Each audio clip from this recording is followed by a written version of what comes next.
Okay, so this question is a question on bearings. And we need to remember that whenever we're dealing with bearings, we need to remember that we're always facing in a north direction. So if we were standing at Aberdeen, we'd be facing north. We can only move clockwise. And all bearings have 3 digits. This question says, an oil ship is sailing in the North Sea. It is 150 kilometres from Sunderland, which is down here, on a bearing of 65 degrees. Plot its position on the diagram below and give its bearing from Aberdeen. So the first thing we need to do is plot its position. Now this piece of information here is very important because it says 1 centimetre is equivalent to 25 kilometres. Now it tells us that the oil ship is 150 kilometres. So if 1 centimetre is 25 kilometres, we need to work out how many centimetres would be 150 kilometres. So just count up in 25, 25, 50, 75, 100, 125, 150. So that means our line needs to be 6 centimetres long.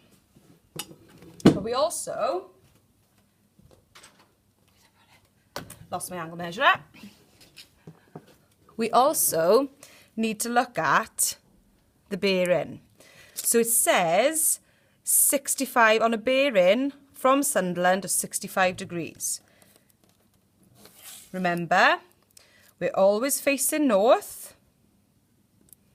So we put our angle measurer, the 0 line on the north, our centre at the dot, and we find 65 degrees. 0, 10, 20, 30, 65 degrees. But my line can only be 6 centimetres long because it's only 150 kilometres from Sunderland.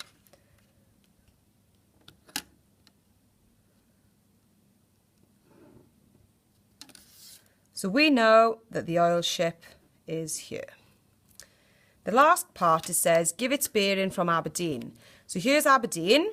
So what I would do is I would draw a straight line joining the ship to the dot placed at Aberdeen. And then all we need to do is measure this angle. Remember, you're going from the north. So our 0 goes on there and we measure the angle. Oh, it didn't join up. So the angle is about 131 degrees.